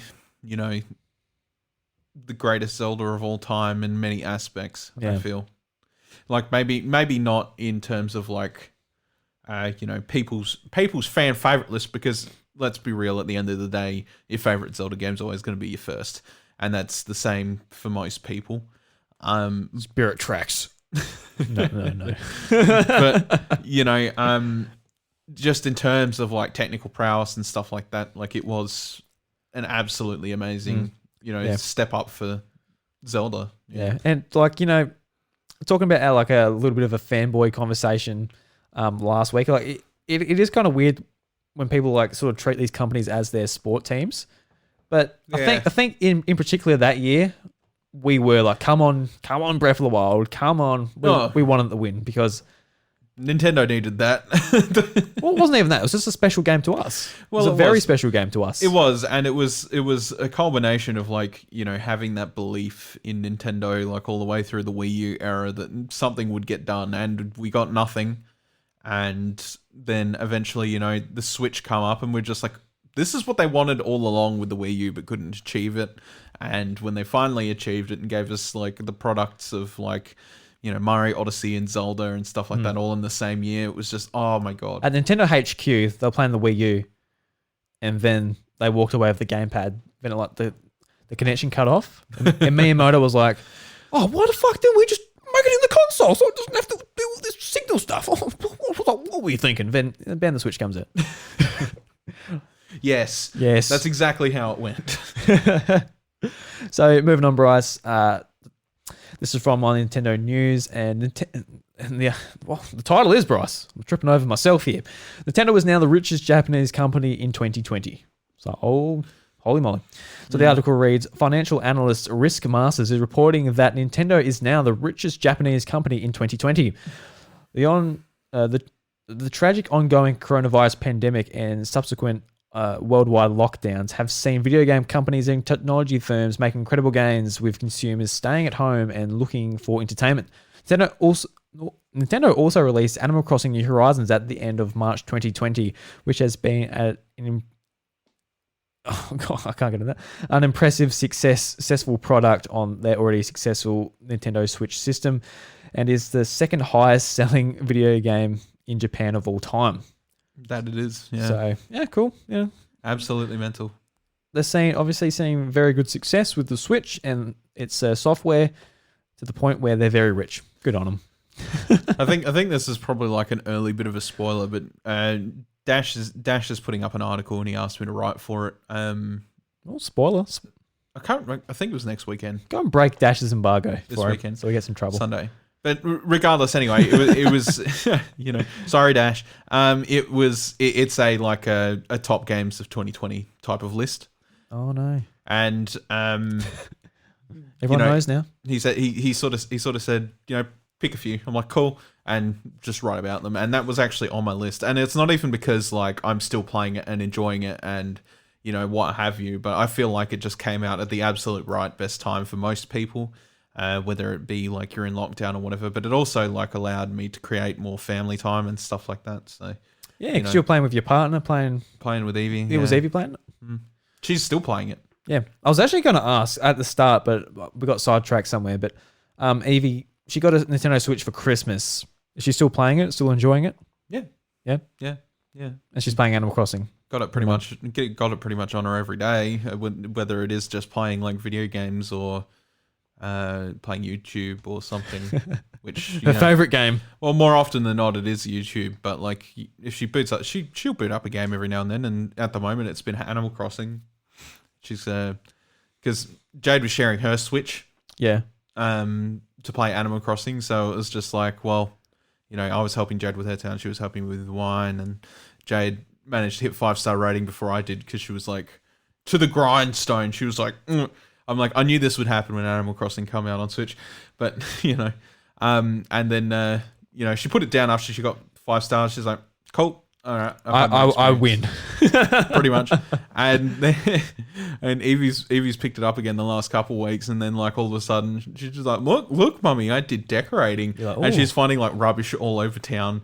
And she goes into her house and there's just furniture literally everywhere. It looks like a hoarder's house. Look, Mammy, I did decorating, so just like dropping like rubbish. Yeah, that's awesome. And she'd like take a slingshot and she'd shoot down a present because she figured out how to do that. She should shoot down a present, but because she doesn't know how to empty her inventory, the present's just on the ground. This is presents everywhere. Yeah, like literally everywhere. She's like, balloon! Bang. And it's like, oh, okay. Yeah. See you later. Yeah. And then run away. Yeah, it's just little things like that. Yeah. But yeah. I put it on there because of the amount of phenomenal success and like joy and creativity, and like, it brought out in sort of pretty much everybody. Yeah, definitely. It's definitely in like the top 5 most important games for this year. Oh yeah, yeah, for sure. It's kind of hard to compare it to like The Last of Us and Final Fantasy and stuff that's also come out, and it's like fantastic titles this year. Like it's real hard to compare, but it's definitely up there. Yeah, for sure. So this one is from Vooks.net, and the title is, "It's Not Just You, Final Fantasy Crystal Chronicles Online isn't working for Aussies and Kiwis." And the article reads, "The remastered version for Crystal Chronicles launched yesterday at the time of writing this, and you would have been keen to play it with friends, saying that that's the entire point of the game. Unfortunately for Australian and New Zealand players, that hasn't been possible. The online play in Final Fantasy Crystal Chronicles is broken, and games only last seconds before either disconnecting the player or timing out on connection. If you manage to get connected, games are lasting less than 30 seconds. This is affecting not only the Nintendo Switch version of the game, but iOS, Android, and the PlayStation 4 versions of the game as well. Seeing as the game is cross-play between the platforms, there's clearly something wrong with matchmaking or servers the game is connecting to from Australia." So this, like, I am reading this article. There's no update on the article itself, but I'm not sure if this is still ingoing in the game. Like if this is still a problem for us here in Australia and New Zealand.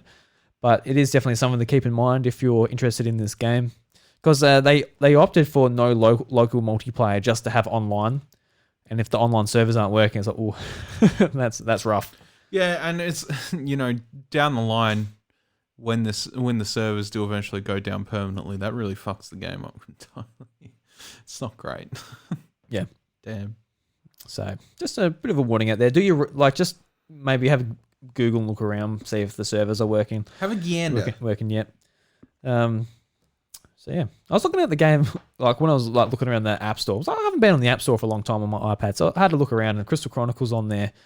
The game's free, but then you buy the full game upgrade, and it's like $38, whereas the Switch version's $45. So interesting. So it's similar price, but yeah. I was thinking about just downloading it on the iPad. Just I don't know how much you get to play for free, but it's the type of thing where I'm I don't know if I want to play it necessarily, but I wouldn't really want to play it on my phone or that either. So no, not really. Just treat it as a trial. So next story is from Nintendo Enthusiast. Darksiders Genesis steel case up for pre-order, but it contains no game. Oh yes. Oh yes. So good. The article reads: now it's possible to pre-order a Darksiders Genesis steel case collectible, but there's a catch. While this case will look very nice next to all your other physical editions, this doesn't come with a game cartridge. It is strictly an attractive steel case. End of story. This is essentially for people that just want to put the game cartridge they already own in a nicer new case. A number of Switch games have launched without physical Switch cartridges containing a digital code instead. Some publishers have changed their tune due to fan feedback, such as Private Divisions did with the Outer Worlds, but this really is a first. Currently, you can pre-order Darksiders Genesis steel case over on Amazon for $15.37 American. And to be honest, it doesn't really seem like it's worth it. Even the product description has a hard time justifying why this exists at all. So the dot points, high quality collectible Darksiders steel case. So yes, that is the product as one of the dot points. Usable with any Nintendo Switch cartridge. It doesn't even have to be Darksiders. You can make any game look like it's Darksiders. Oh my god! So you can put Breath of the Wild and be like, this is Darksiders Genesis. It's like, you open up, oh, it's a better game. Oh, sweet. I've got nothing against Darksiders. I'm actually pretty keen to play it. Yeah, I've got it sitting in my library there. Yeah. It's not death you should fear. It's this steelbook case. Yeah, sorry, that's just a quote from, a quote, it's not death you should fear, which is quote, War from Darksiders. So War was the original protagonist, I believe, from Darksiders 1. Yes. Yeah. Yep. Another quote, darn it, I got blood on my boots. And that is a quote from Strife from Darksiders Genesis. So they're the dot points for they're trying to sell the game, not the game, but the case on. So it's just a random thing. Cool. A lot of the time we see special editions that don't include the game, and I'm sort of back in the day, they sort of did it on Xbox 360 and PS3 games a lot, and back then it was why would you do that? That is so weird because you got to go and buy the game with it, and it's why would you do that? But sort of now, say if I download say Mario Odyssey. Then they release a Mario Odyssey special edition that doesn't include the game. But so I already have the game, but now that I actually have it, I want to, I want the goodies, and stuff. I played, for example, I played through The Last of Us 2, and leading up to launch, they had all of the special editions and stuff. I'm I'm not going to pay $300 for a statue and an art book and stuff. I don't want that. I just want to play the game. But after playing the game, I'm this is awesome. I love this game. And I actually went to EB Games I'm actually kind of interested in buying the special edition now because I played the game, I love the game, and I wouldn't mind some collectibles and a statue for my shelf and stuff. So that's when just a special edition not including the game, sort of getting rid of that $80 price tag in Australia, might actually come in handy. So if it's a $220 special edition instead of a $300 special edition, I actually wouldn't mind that. So just sell it as a pre-orderable collectible afterwards. Yeah. Really, I know they want to capitalize on the hype and, sort of get everybody out on base on running, but like, I mean, you got this bad boy in here, I do. right? I knew I would love Zelda. I was pretty confident when getting that. Like dead on confident, right? Yeah. You know, there was no way you weren't getting that sword statue, like at all. But like looking at it from the perspective of like, especially with the way people were sort of reacting when the game was, you know, leading up to it and all the leaks that had happened with Last of Us 2 and all that stuff like that. And not really feeling the need to splurge that amount of money if you're not enjoying the product you get. And I learnt my lesson with that with Brink. Oh, really? Gee, a special edition of Brink. I got a special edition of Brink. Yeah, it was like, it was only like $140, but Was that all? I returned it. I got all my money back. Okay. I played that game for 2 days. Oh. Yeah, Yeah, that's a rough one to splurge on the special edition for. Brink was fucking terrible. Yeah. Like I don't even know how Bethesda managed to get that game out, you know, past fucking launch day. I don't know how that game even existed. That game was so awful. I reckon to this day that is still probably what I would call the worst game of all time. Wow. I reckon. Yeah. Like I never hear anybody talk about it because it's been completely forgotten to the sands of time. I hear people talk about it, but not in a Never. good way. Not in a Never. good way. No, never. No. I never hear people talk about it, but if I had to label, from my experiences, the worst game of all time, I think it'd have to be Brink. It was so much hype leading up to that game. It was it looks so good. The concept looks so great, looks so good, and it was so fucking terrible that I literally regretted it after the second day and said, bugger it, I'm taking it back. When I went to the cashier, they're like, oh, I didn't enjoy it? I'm like, it's fucking awful. Like, I'm not even going to stress it to you. It's fucking awful. That's not worth $140. No. All right, cool. Done. Yeah. Took it back. Don't blame me.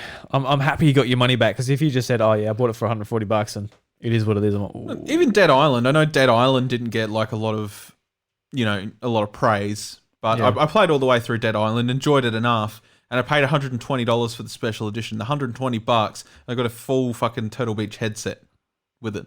Yeah, I remember getting that. Yeah. And it was like $80 at the time or something like that. And it was a really nice headset for $80, and it lasted me 5 or 6 years, right? And that's an $80 headset alone for $40 extra cost. Can't complain there. With Brink, I think I got like an art book and a steelbook case and a bit of DLC that was like a soda can silencer. It was awful. Sweet. Never again. Yeah, next minute, I bought Brink Special Edition. Oh, Bryce, you did it again. Bryce, you relapsed. Oh, we talked about this. You don't even like Brink. You don't even like Brink. Oh, fuck, I don't either. Jesus. Moving on, Bryce.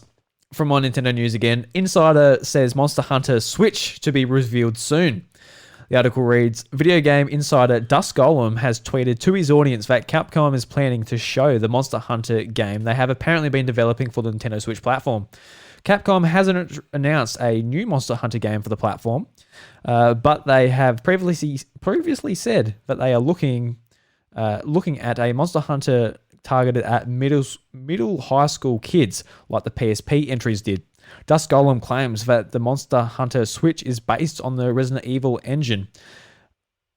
On the Resident Evil engine. Yeah, because the RE engine, it doesn't actually stand for Resident Evil engine, but we'll leave it at that. It stands for something else, which I don't know, but it doesn't stand for Resident Evil engine, which the company have gotten up and running on the system. As always, this is just a rumor, so we shall have to wait and see what happens. So just from his tweets, what he said, what Dusk Golem said, he said, in other news, Resident Evil 8 will most likely be great. Resident Evil 4 is in a bit of a warring position right now. Silent Hill is still in dev. Something Shenmue will be will be revealed in 1-2 weeks. A PS5 event first half of September. Monster Hunter Switch to be revealed soon. Have a good day. To elaborate on two things, Monster Hunter Switch is running on a Switch compatible version of the RE engine, which is why I've been posting a little icon whenever I've been trying to talk about it for the last few months. It's supposed to be the RE engine logo. So yeah, we might be getting an announcement for a Monster Hunter Switch game soon. Well, as we sort of discussed before, they've just released the last roadmap for Monster Hunter World. So it does line up in a sense. Like they're tying up Monster Hunter World now. The last roadmap goes through until October, and then once October's updates are finished, it's done. And the last Monster Hunt that's coming out is Fatalis, and then that's it. And that'll wrap up development on that. That being said, with their success, I do hope that following like how well Monster Hunter World has actually done in terms of, you know, how many copies it sold. It is Capcom's most successful game now. Like it's sold the most copies out of any other title that they've ever brought out. Yeah. So I really do hope that you know, they kind of take that and rethink about how they do Monster Hunter on the Switch as well, because to be honest, like even in Gen U, which I still haven't booted up yet, and I'll get around to it and I'll play it, because people still sort of swear by, you know, you can still play the olds and enjoy them, and I'm like, okay, cool, well, I'll do it.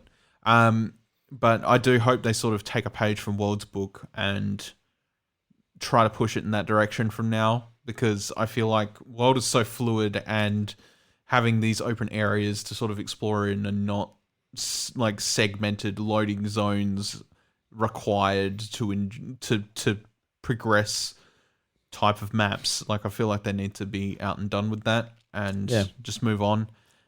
So I do hope that if this Switch title is to be, you know, believed in coming out and stuff like that, I hope that they do take the design plan that they've done for Monster Hunter World and sort of just make it more or less that. Yeah, because the approachability was great. Like, oh, yeah. Yeah. And like with Monster Hunter World, they really did try and push it to a Western audience, and you can see that. And they did sort of leave behind, I guess, from what I can see anyway, like why Japanese players really love it. It's just like, obviously portable machines are really popular in Japan, and being able sort of putting that, trying to appeal back to that market again, whether it's like, you know, younger boys essentially. Obviously girls can play it too, but obviously Monster Hunter, like a lot of like, it's sort of like it's more orientated towards boys, I feel, but not necessarily. Don't know. I guess just to back up what I said about the Resident Evil engine, which they claim it to be. So this is from just a Capcom database on fandom.com. So contrary to popular belief, the letters RE stands for Resident Evil.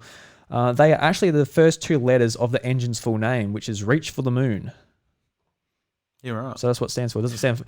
What other games were on Reach for the Moon engine? Well, they designed it for Resident Evil 7. That was the first game that came out. But most of Capcom's games run on this engine, like Devil May Cry. Pretty much all their modern games are running on this now. Okay, good. Yeah, okay, so that could work out then. Yeah. Do a good job. Yeah, please. So if it is coming to Switch, it's obviously pretty scalable and all that too. That's good. Yeah. So that's just an interesting thing, because I always, like, you hear RE, the first game that was developed on that engine was Resident Evil. You're like, oh, well, they designed it for Resident Evil. But there's actually a kind of much more not logical reason what it's called. It's like Reach for the Moon. Yeah, so you do you, Capcom. Do what you got to do. So, right, this is sort of going into the Nintendo Switch Pro upgrade rumors. So the first bit is from My Nintendo News. Economic Daily News sources create new Switch model for early next year, according to the people in the supply chain. So, Economic Daily News is reporting that today that Nintendo is apparently readying for a new Switch model for the release sometime early next year. The news from the publication comes from various sources within the supply chain. A lot of come-froms there, which tripped me up a bit. Come-froms. Nintendo has been rumored to be developing a slightly more powerful Switch system, which would benefit both consumers and developers. However, the Kyoto-based company hasn't announced anything as of yet. Here's a quick summary from the Reset Era member Plek. That came out completely wrong. Plebk. I don't know what I even said. Oh. I know. It just came out as my mouth's getting dry from all this talking.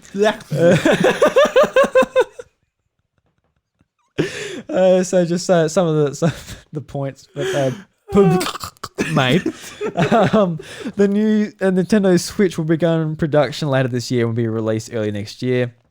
Macronix, one of the official Nintendo provider for game cars, is expecting record sales next year. Macronix will be supplying parts to Nintendo for this new model with better image quality and interactivity. So those points, obviously, what the hell does that mean? But moving on to some of the bigger news, which came from Bloomberg.com, which the title reads, Nintendo plans upgraded Switch console and major games for 2021. And this is where a lot of the news comes from, Bryce. Right. So Nintendo Co. plans to debut an upgraded model of its Switch console next year, along with a lineup of new games. People familiar with the matter creating 2020's holiday spotlight to rival devices from Sony Corp and Microsoft Corp. The specifications of the new machine have yet to be finalized, though the Kyoto-based company has also looked into including more computing power and 4K high-definition graphics. People briefed on the strategy told Bloomberg News, asking not to be identified because it's private. Nintendo faces stiff competition from gamers' attention this fall, as the PlayStation 5 and Xbox Series X are set to arrive in time for the shopping season. The release of the upgraded Switch would be coupled with or followed by a slew of games from Nintendo itself and related outside studios, the people said. Those games would address a wide range of players, from casual gamers seeking a small dose of escapism to the more devoted fans putting in marathon gaming sessions.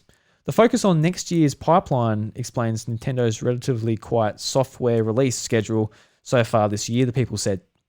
The gaming giant has seen record-breaking hit Animal Crossing New Horizons, and the protracted COVID-19 pandemic sparked a rally of more than 70% in its share price since the game's release in March.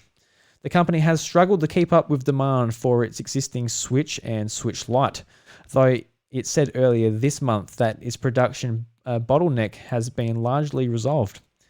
This has been helped by plunging smartphone demand, releasing some of the pressure on suppliers.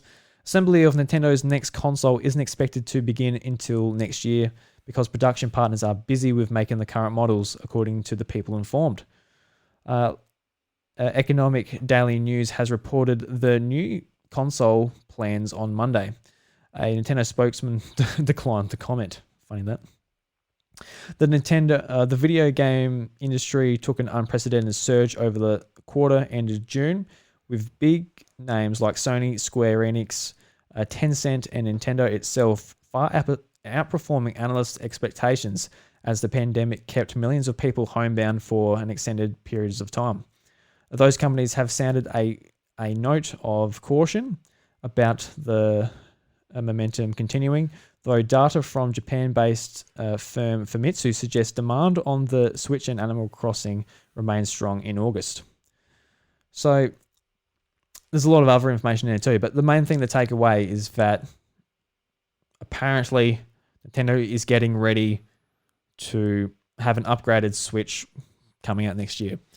We've been sort of like hearing rumors since the bloody Switch came out that we're getting an upgraded one. So, just if you're having fish and chips, just get that salt on your hand and just lick your palm. You've got to take this with multiple grains of salt. But I think next year in March will be the 4th anniversary of Nintendo Switch. I think that is a pretty suitable time to be like, all right, here's one with a bit more horsepower. And what this means, I don't know, whether it means like we're getting exclusive games for this thing, similar to what happened with new 3DS, whether it is just like a an updated version so your games will run better and look better at better resolutions. But I've talked enough, Bryce. I need a drink. What do you think? Well, look, it makes a lot of sense if you look at it from the perspective of why this year's been so quiet. Could be because of this thing. However, I don't believe that that's 100% the case either. I think it is more or less just a case of they don't really have much to sort of talk about this year. It just seems like they fired their cannons and they're just reloading them. Yeah, that's right. I think it's more to it. It has been like, 3 years of pretty consistent, like bang, bang, bang, bang, bang, right? Yeah. It is very possible that at the Game Awards we might even hear something about it. However, when you're talking about like them looking into 4K and higher processing power and stuff like that, what more sort of begs me the question is that if they're going to try and hit those margins, is that going to be something that's going to be achievable? Well, on the hardware, like portably? Well, the thing is, how I see it, if they're looking for native 4K, of course it fucking won't. Look at the size of it. It's not going to hit 4K. But what I'm thinking, like, there's a lot of things you can buy to like hook up to your HDMI cord that sort of get the signal and they can translate it into a higher resolution just on your TV. And there's even like devices where sort of like get rid of like the super sampling and stuff, like just like make it look nice. And that's not even through the hardware, that's just through the signal. So I think maybe they might have a dock what might make the sort of resolution look nicer on 4K TVs, because we are running into the point now in 2020 where 4K TVs, they've been around for a while. With next generation consoles, people are looking at upgrading. Like, I'll probably be upgrading eventually. I don't really have any plans to just yet, but it is time to sort of be like, all right, we need to make sure at least our system doesn't look bad on a 4K display. Not necessarily be like, all right, we're going to make 4K textures and that. Like, it's not going to happen. Like, we know Nintendo, they're not going to even worry about that. I mean, it really depends on what they're doing with the next model. Like, I've sort of been like, over the time that we've been over this, like, we've got literally, hey, we have the OG model which does both. Now we have a Switch Lite which does one of those things. Is it possible that they're going to make a Switch that does the other thing? Yeah, just like stays there. It just stays in front of your TV. Because, if that's the case and they can pull that off, like, they're going to have, if it wouldn't compete with boxes, right? Like, it wouldn't. No way. You're like, put 500 gigabytes of storage in it, right? Or maybe 1 terabyte if you're really concerned. And then, like, you can download special updates for those games on your Pro that's underneath your TV that have high resolution texture packs and stuff like that. And they go back and they update some old games with some high resolution texture packs like Breath of the Wild, like things that could look very, very extra pretty, even though it already looks like a very pretty game. Yeah. I just want to ask you, would you like that? Would you like it just a box? Well, it depends on how they fix up the cloud saving with the Switch. Well, yeah. If they fix up with the cloud saving with the Switch, I'd almost be hard pressed to say that I would even bother kicking around like an OG Switch. Like, I don't feel like I would need it anymore. If they can make it very seamless and make the transition quite easily, I'd be happy with a Lite and a Pro. But they do have to fix up how they fucking do their cloud saving and how they do their account networking. I'll be honest, if they announce that it's just a box, I'll be there that day one. I'll get it. Don't get me wrong, but I'll be a bit disappointed. I'd like just a more capable Switch. Yeah, but it is. Where do you go from here? Realistically, like, you get some processing power and stuff like that, which they've already sort of done. They've already sort of taken a bit of a better chip. It's like they've already put new battery life in it, and those were the biggest complaint was the battery life was like, even though it wasn't technically that bad at all, but people were just like, I'd like to get a bit more time out of it. But in terms of actual like processing power and stuff, like how much further could you go in a thing that is that small, like right now? Yeah, well, I was looking at some information, and this is another thing again. There was information on sort of Nintendo's, like, they're looking into another Switch, but it was more or less the next Switch. and there was sort of rumors about the next NVIDIA card that's going into it, and it's got like twice the amount of cores, more threads in each core and stuff. And what they could do with that, it would be similar to what the PlayStation 4 is doing now in a handheld device.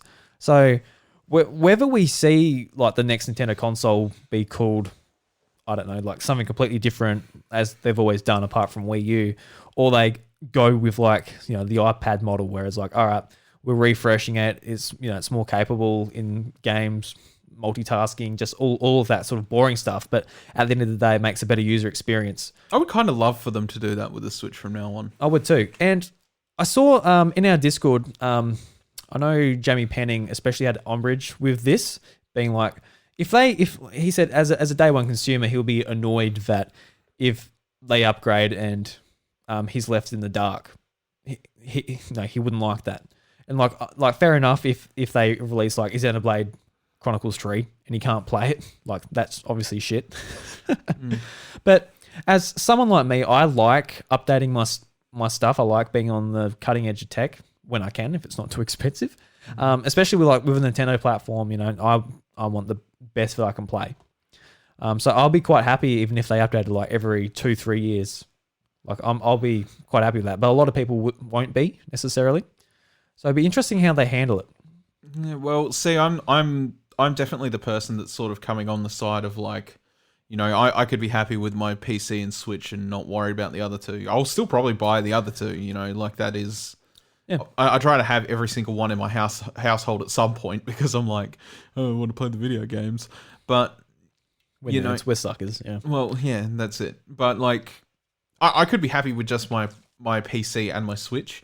And if it went on a, 3-4 year cycle like that for the Switch, knowing that, my games aren't going to be completely irrelevant or anything like that, and they're still going to be usable, and then they just slowly make maybe the game cards more capable in terms of storage and stuff like that as time goes on.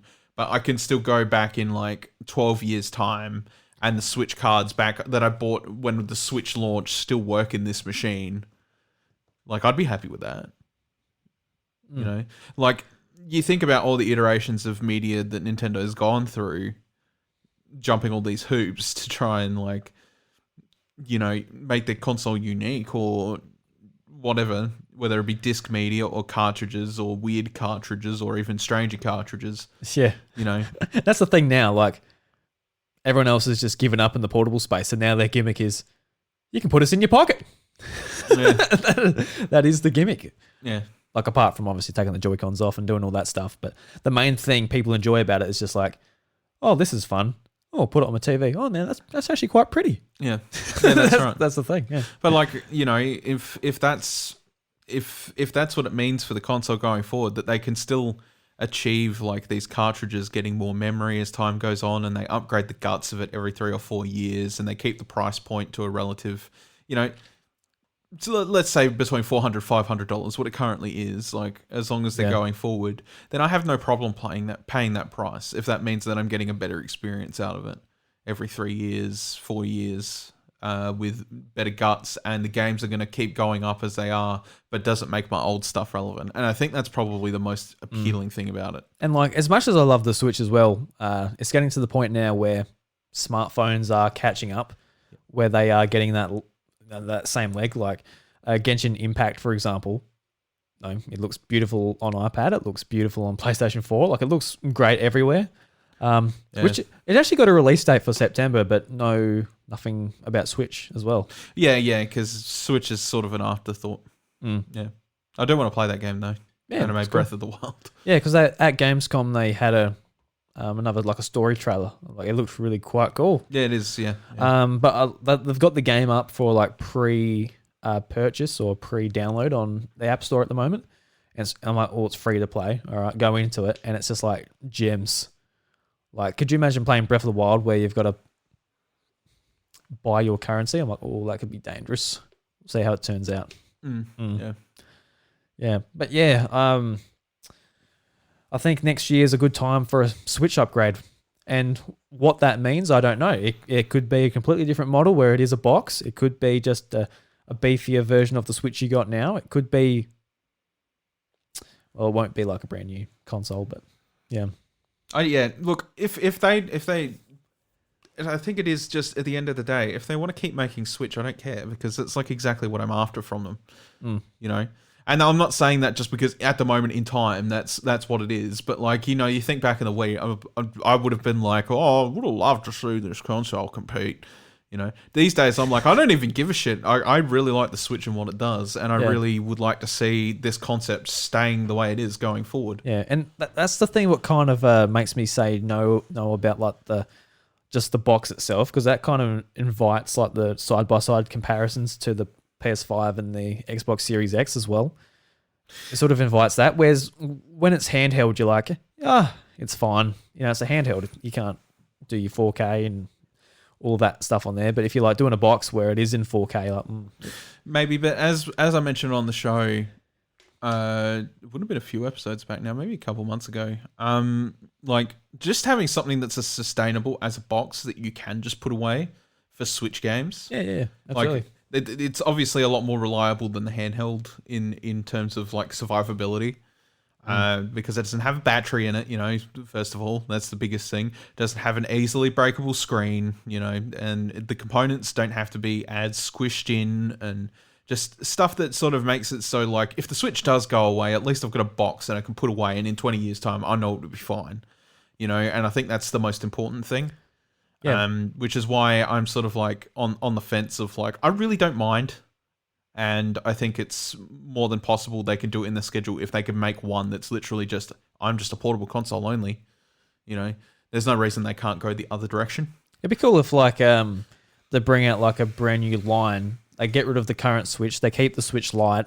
They have, I guess, the switching Switch, the normal Switch, which is like upgraded. And then they also introduce a new product, a new sort of tier, which is just the box, where that is probably like the cheapest one because it doesn't have all the screens and everything. Bells and whistles, yeah. Yeah.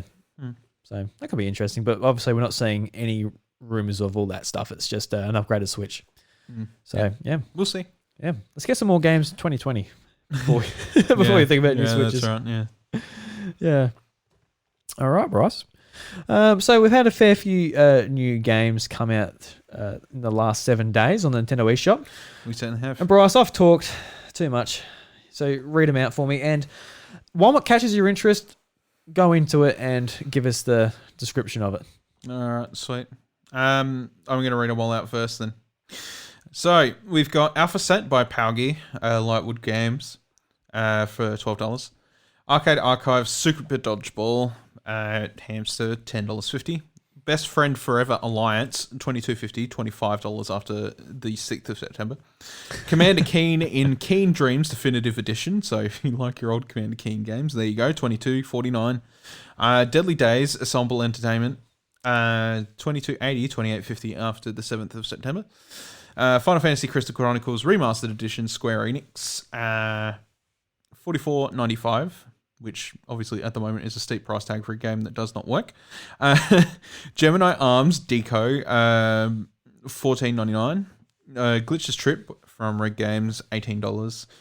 Hardcore Maze Cube by Cubite Interactive, $1.50, $3.75 after the 14th of September. I'll get on it. Save those $2. I think that's the one I'm going to click just out of sheer curiosity as to why it was $1, why it's $1.50 on launch. Hero Hours Contract, Stephen Ogerman, $4.95. Hypnospace Outlaw from No More Robots, $19.35, $25.80 after the 15th of September. Jenny Leclue, Detective-oo. That game looks pretty cool. I love that. I've got it downloaded on this iPad. Jenny Leclue, Detective-oo. That's so good. McGrathy, $25.32, $31.65 after the 2nd of September. Jets and Guns 2, but from Rake in the Grass, $15.19, $18.99 after the 7th of September. Newton's Cradle Puzzle Game from Peter Hijma for $4. No Straight Roads from Sold Out, $53.99, $59.99 after the 31st of August. Over the Alps, Stave Studios for $18.49. Retro Classics 2-in-1, Bad Dudes and Two Crude Dudes from Golem Entertainment, $16.65. Rusty Gun from Victory Road, to be confirmed, Serious Scramblers, Chinikian. There you go. Chinikian Games. $2.65, $2.95 after 31.08. There's another really cheap one. Street Power Football, Maximum Games. Wow. Maximum Games. Maximum Games. You got to get your Maximum Games. $77.95. Jesus. Yeah. Struggling Frontier, $18.99. Struggling from Frontier, I should say. Talking Tom Candy Run from Outfit 7, $15. Tank Mechanic Simulator, Ultimate Games, $27. The Last Campfire, Hello Games, $22.50. Ultimate Fishing Simulator, Forever Entertainment, $27, $30 after the 9th of September.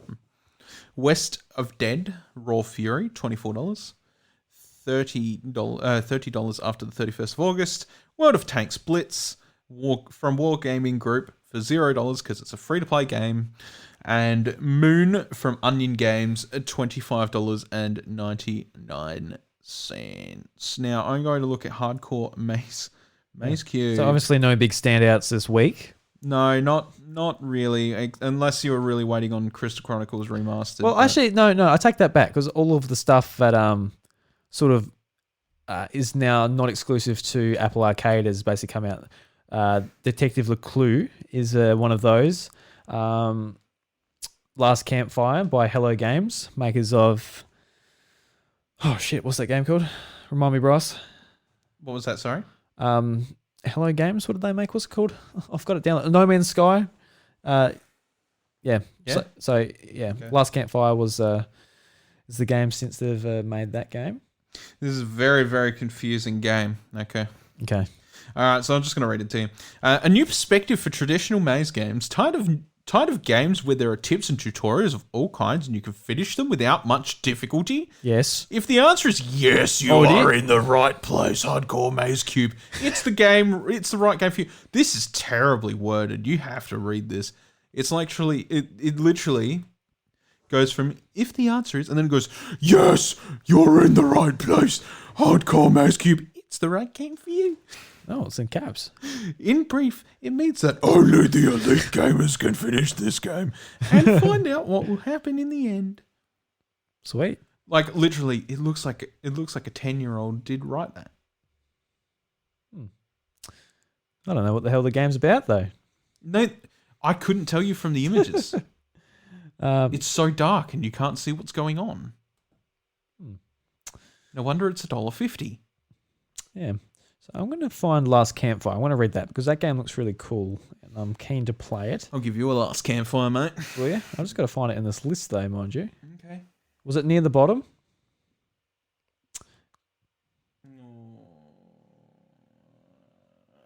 I don't remember. Can't see it. I don't remember. No, we'll do Jenny LeCue then. My eyes can't spot it. Jenny LeCue. An adventure game focused on exploration, story, and character. Yeah, split up the characters, so it threw me off here. Featuring dozens of unique characters to meet, mysteries, and puzzles to solve across a vibrant world. You play as Jenny LeCue, an aspiring young detective and obsessive pursuer of the truth. But nothing exciting ever happens in her small town, and she longs for real adventure. Jenny gets more than she bargains for when her mother is accused of murder. She embarks on a journey to uncover the truth and soon discovers nothing in Arthurton is what it seems. Jenny must use her skills of deduction and face her demons to find the real killer and unravel Arthurton's darker mysteries. Ooh. So just real cool art style as well. So if you're into, I guess, point-and-click adventures, go and have a look. Beautiful. Yeah. So, Bryce, I think that brings us to the end of the show, my man. I think so, yeah. Yeah, we won't see Reggie this week. We've already made him sitting there waiting for too long. I think he's thrown in the towel. Yeah, it's just like, boys, where are you? No, not this week, Reggie. See you, Reg. Just a bit of a disclaimer as well. I didn't actually throw Yoshi in the bin. We still got him here. It's okay. Oh, there we go. Is it going to become a permanent addition to the soundboard? Don't know. I mean, we've got... starts too late for me to spam it. I don't like that. Stop it. I want to go, wee, wee, wee, wee. So yeah, everybody, thank you very much for listening to the House of Mario episode 157. Wow. If you'd like to keep up to date with the show, you can follow me at iDruby. You can follow the show at the House of Mario, and you can follow Bryce at IVRevan. If you enjoy the show, please consider going to Apple Podcasts and leaving us a review. It helps us out. And check out the House of Mario Encore, I guess the bonus podcast to the House of Mario, where we discuss bonus topics. Yeah, more like evergreen topics and stuff. Mm-hmm. That's it. So this week's Nintendo Jukebox, Bryce, I actually completely forgot about it. So we were going to sort it out earlier and we didn't. No. Whoopsie. But I've gone back to the 8-bit big band. I used their Bob on Battlefield cover as the intro to the House of Mario Encore, and they do absolutely phenomenal work. Really love them. So I'm on their Press Start album. So what can we choose from here? We got, what would you like? We've got Zelda's Lullaby. Oh, you're giving me the choice. Yeah, so you choose from there, my friend. All right, yep. You talk for a second. I'm talking for a second. We're ending the show and Bryce is choosing the music. It's very exciting stuff.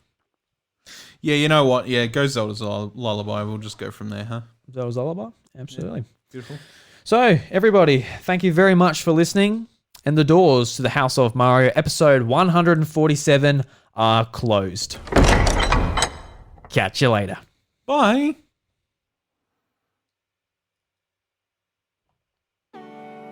It took a while to load. See you guys.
Well, Bryce, Yoshi is growing up so quick.